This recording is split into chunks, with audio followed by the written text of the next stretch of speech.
Hi, I'm Kylie from Kylie and the Machine, and we've just re-released our denim hardware in its new super fun packaging. We have dungaree kits, denim jacket kits, and jeans kits, as well as an accompanying toolkit. We've chosen 5 really beautiful colors to suit a variety of denims.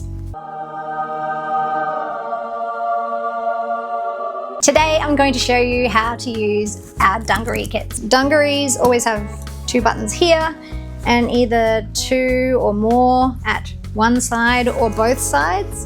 And in the kit you get 6 buttons. But if you need more buttons, you can actually pick up a denim jacket kit, and there's 12 buttons in there, and they're the same buttons as the dungarees kit. And if you don't use them all, you've got extra buttons for next time. So I'm going to show you how to hammer in the buttons. I'll show you how to hammer the buttons without using our toolkit and using the toolkit as well. It's not essential. If you are only going to make a pair of dungarees, it's not essential to get the toolkit. This is essential for the jeans kits. But you can reuse these tools for all of our kits. Even if you don't have a kit, you will need an awl, which is this. You need a thick awl, and the kit has the buttons and the nails. You've got a button and a nail, and the nail has ridges. If you don't have a toolkit, we are going to make a hole, go in and out and twist it a few times to make the hole nice and smooth. And then we want to put the nail through with the ridges. You've got to push the fabric down around those ridges until they're all exposed. And then the button will go face down onto your surface, and then the nail goes over the top and into the hole. Now this is the bit that's a little tricky. So we want to make sure the nail goes in straight, and we don't want to hit our fingers. So we're trying to spread our fingers out and keep that nail nice and straight. And now we strike it with the back of the hammer.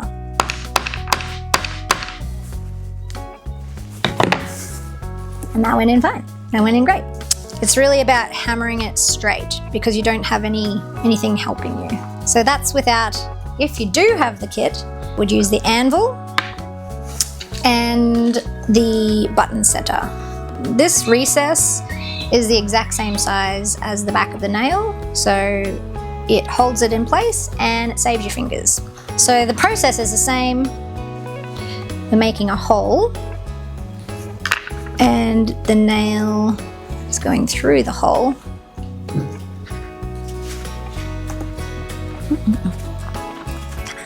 As before, we've put the nail through and the ridges are exposed. This time the button sits face down on the anvil, and the nail, as before, goes in the hole, except this time with the tool you have all this control over where the nail's going, so it's much easier for your hands. And then you can hold that straight up and down and give it a whack. Goes straight in. There we are. So whether you have the kit or not, the buttons, they're easy to hammer in. After you've hammered them in, just see if there's any further that you could go. Like that one has a little gap, so I'm going to give it another hammer to make sure it's fully in, because with dungarees, you know, the whole garment is being held up by these buttons, so I want to make sure they're in properly. Just another few taps, and now it's flush up against the button, which is nice and strong. Once you've got the buttons in, it's time to do the buckles. Let's do the buckle and slider. It can be really helpful to look at a finished buckle and slider if you have at home, just to give you an idea of how it might go on. The slider goes here and the buckle goes here. So when you've got your strap, sometimes in the pattern, the straps are much longer than they need to be. So I'm not going to mention the sizing, but you'll have to work that out. Whichever way you're going to do it, just match them. So the slider, it has a join. It doesn't matter where you put that join, but looking at this side, you can see that the strap goes up and over. I don't know, up over the middle bar and then back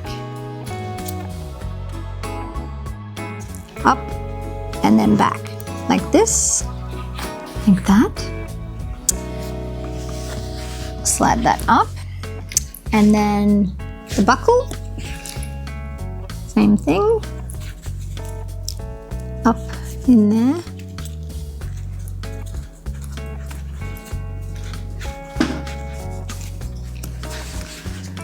Okay, see? All right, so then we need to pull the rest of the strap through. Okay, so let's pause, see where we've got both of the bars are visible from the back and the slider and the buckle are visible from the front as they're going to be on the finish. So they're in position. This is the tricky part. The tricky part is that this bit of the strap also needs to go up and under, just like that, but in the reverse direction, like this way.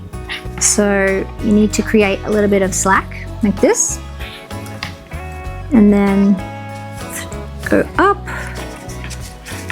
in that little hole, move the bar over, pull it back through.